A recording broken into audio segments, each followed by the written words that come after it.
Hey everybody, as you can read, we're playing Firewatch. There's some mixed reviews about this. Some people, from what I've read, don't like the ending. I don't really know how it ends, but I'll try and make this cut so that way, getting down to that road, that you guys don't have to watch the ending if you don't want to. I'll try and cut that to a final piece. But otherwise, I've seen little tiny bits and pieces of it. It looked like a pretty good game as far as playthrough and my kind of play style. So without further ado, I think the best and easiest thing to do would just be to get right into it. So we will.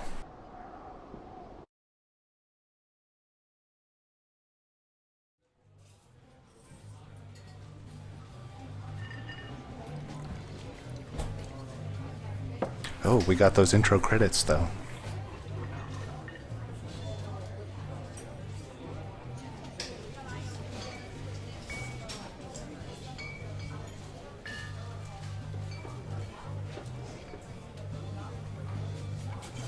Colorado, 1975. We see Julia. Who's Julia? I guess we'll find out. Oh, I just click on it. Okay. She's about our age, late 20s, laughing. Well-dressed professors and grad students from a nearby CU Boulder. You, Henry, are out drinking with your pals. We approach her. You are drunk. So what's your, major? Well, I don't want to be that guy. Maybe she is pretty, maybe she's not. Just 'cause she's our age. You slur the word major, and it smells like Coors. You give an awkward smile. Evolutionary biology, she says, and I'm a professor. Cool, you reply. What's yours? She asks.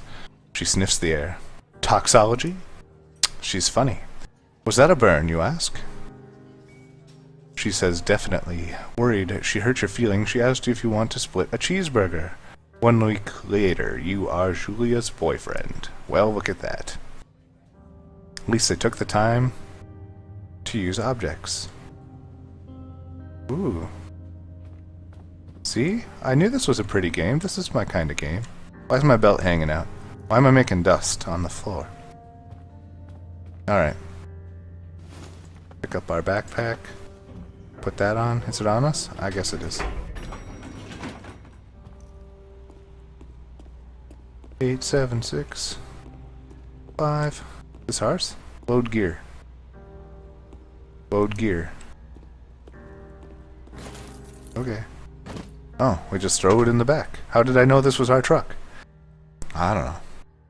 We date for over a year. She drives you absolutely nuts. It's great. You move in. You share an apartment near the school with a view of the mountains. You two drink beer. Out on the deck. You drink beer just about anywhere. Life is good. Julia wants to get a dog. There's a scruffy, undersized beagle. Julia is in love. She wants to bring it with her to class. There's also an intimidating but gentle-eyed German shepherd. Nothing bad could happen to Julia while walking this dog.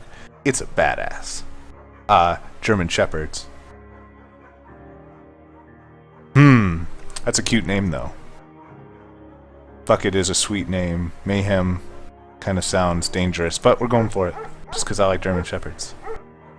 Mayhem is an excellent dog. He loves wrestling with you in the park and goes with Julia on her runs. Even though he's too big to bring to school, Julia loves him all the same. Mayhem is a friend, child, a pet, all rolled into one. Cheaper than a baby, sometimes. 1979, you talk out on the deck. It's summer, 9:30 p.m., and the heat still radiates off the high desert. What do you think about kids, she asks. We don't need one, we just got a dog. Kids, they're not very smart, or good at much. I'm saying, if you and I have some, a couple little idiots. Okay. One day. Why rush? I don't know. I like kids. I mean, personally in my life. We did just meet. Got some other things, but we moved in. We're not married. We'll go one day. Because we want to get married and kind of tour around, I'm sure. She looks away out towards the mountains. We have plenty of time, right? Speak for yourself, mister. Don't worry, you assure her. What? She's in her 20s. Like early 20s. How old does she need to be? Or young does she need to be? You tell her she has the body of an undergrad. My ovaries didn't get the memo, she says, laughing it off. One day, okay? Okay, one day, she says. 6 months later, you get engaged, lying in bed on a Sunday morning. Alright, so we got out of our truck. Where's our pack? We just hopefully have that on us.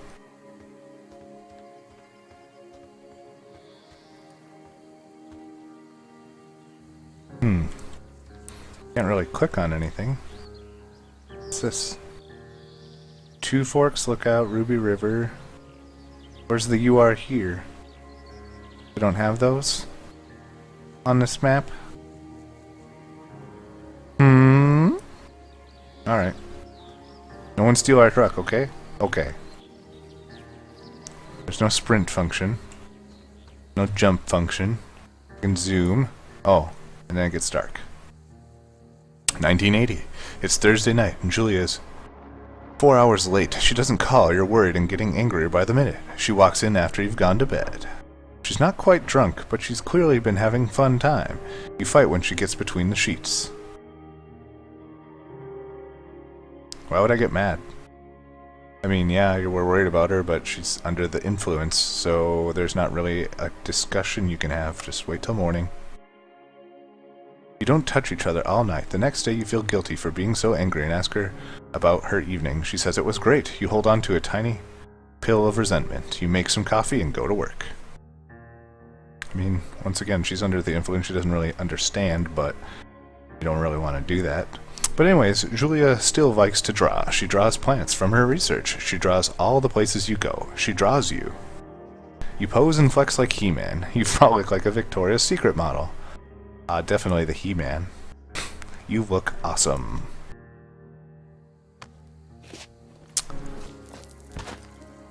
Although, who wouldn't want to frolic? I mean, still can't run.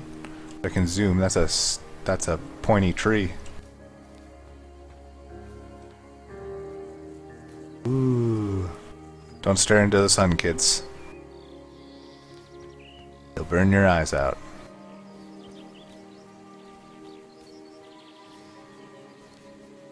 Two Forks. 8 more miles. Hope this isn't a real walking simulator. Spacebar. Hop over. Oh yeah, that hop. Ooh. 1982. During the summers, you and Julia enjoy walking Mayhem at night.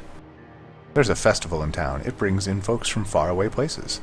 One of them tries to mug you with a knife. Oh. Mayhem runs away. What? Julia yells. She gets flustered and has trouble speaking when she is stressed. You confront the attacker. I'll scare him away. I don't know about beating his face in. Have you seen the way I went over that log? No way. You reach into your pocket like you've got a gun and threaten to kill him. You manage to scare all three. You manage to scare all three of you. He runs away. I think you managed to scare all 3 of them. I don't know. Julia asks to take a different path from that day forward. You say, okay, you don't want to go that way either. From then on, you walk by the river. Sounds more tranquil anyways. 1984. Plans to have kids get waylaid by work. Julia gets offered a job at Yale. Yale is in Connecticut, 2,000 miles away. It's a great job. Associate Department Chair. She wants to move. You absolutely do not. Agree if she commutes back and forth.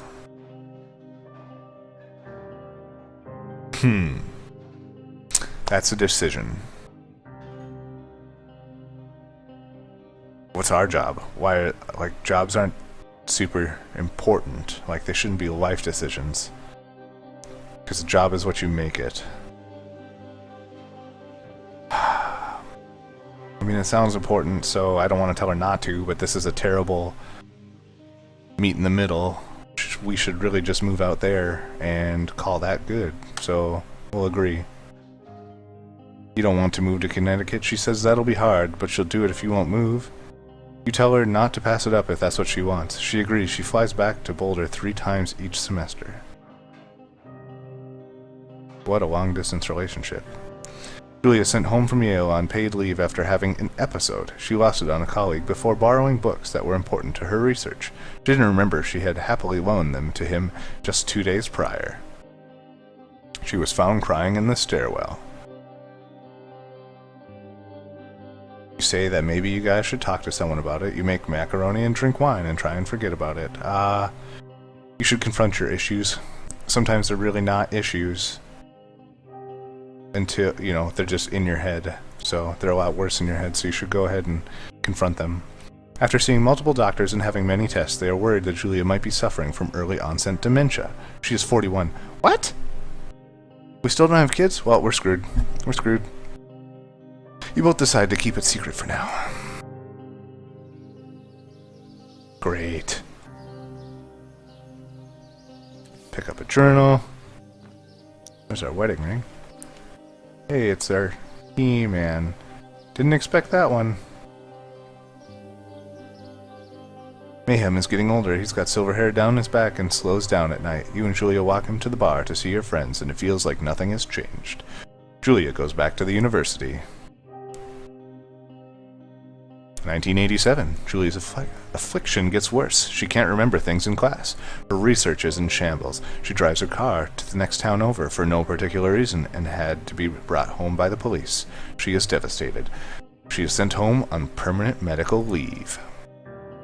Some days you get the Julia who calls you a dope and your unborn children little idiots. Other days you get a stranger. She pulls you into bed to make love. After 5 minutes, she goes into a panic, believing her dad is at the door. Awkward. You tell her family they are crushed and begin to make trips to and from their home in Australia to visit her. For a while, your friends come by with little things to brighten the day. She gets worse. 1988. The next year, you spend your day following Julia around the house. You count the seconds between the 2 weekly visits from Daniel, the nurse. He suggests that Julia come live somewhere else, somewhere with 24-hour care, a home. Sits you in front for a couple months. It sits with you for a couple months before we make our decision, and our decision is to decide to move her into a full-time care facility. You are determined to take care of her ourselves. Depends, once again, on what jobs and everything else. But we're going to try and provide the better care, even though there's reasons why homes exist. Overall, it's going to be better care than you can offer. Well, is this my whole thing about needing to choose which path? Because I'm no good at this.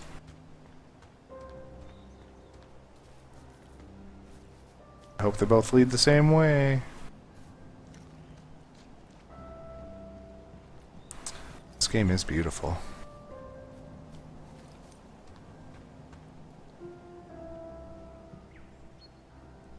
Hi there.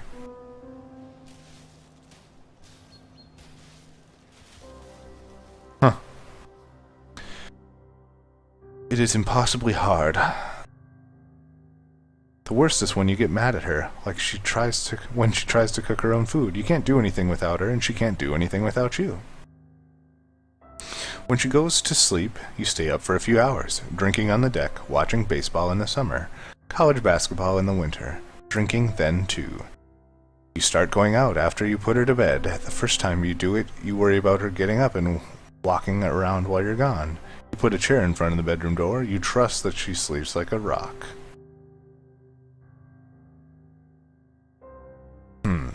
I mean, you could put the chair in front of the door and call it her safety.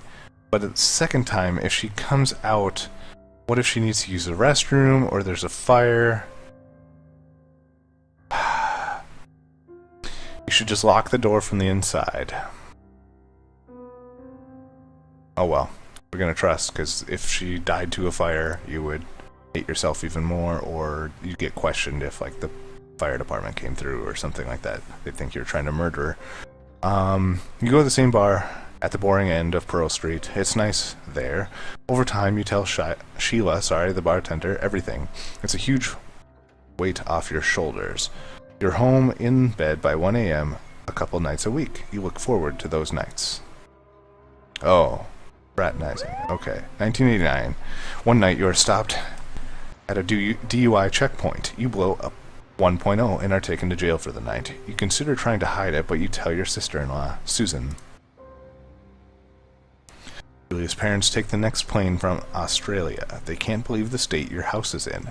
They tell you Julia is coming to live with them. You don't argue. You say you'll visit soon. A few weeks go by. Summer is coming, and you see an ad in the paper for a job. You take it. What kind of job? Have we been jobless this whole time? How do we possibly provide for Julia? That is the question.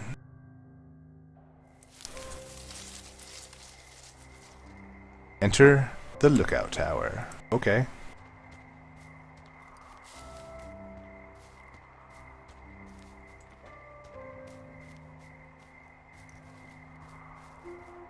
Hey guys, by the name of the game, I bet we're on Firewatch.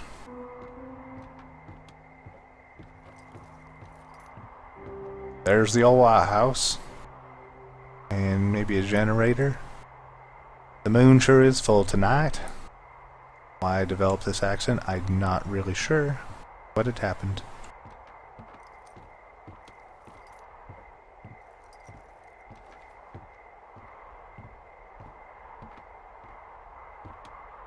Does this go all the way around? Is that even possible?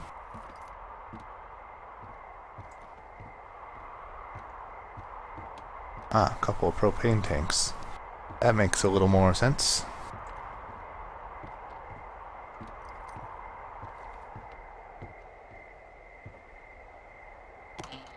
Turn on the power. Bonk. Woohoo, we have light. Hello, Two Forks Tower. Hello. What's my voice sound like?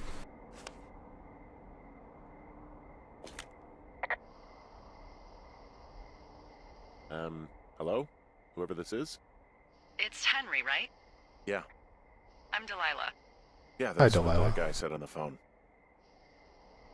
So, what's wrong with you? Excuse me? People take this job to get away from something. So, what's wrong? What's wrong with you? It's a great idea. Go ahead. Look, I just hiked for 2 days, so I don't really follow whatever it is you're doing right now. You take a stab at what's wrong with me. Fine, then can I... sleep? Forever? Sure, buddy. Okay, now go ahead. You've killed 3 ex-husbands, you're rebelling against Mom, nobody back home can stand you. Let's do this one because... I don't know. Okay, you're probably just rebelling against a mom who wishes you had given her grandkids, by the sound of your voice, at least 15 years ago.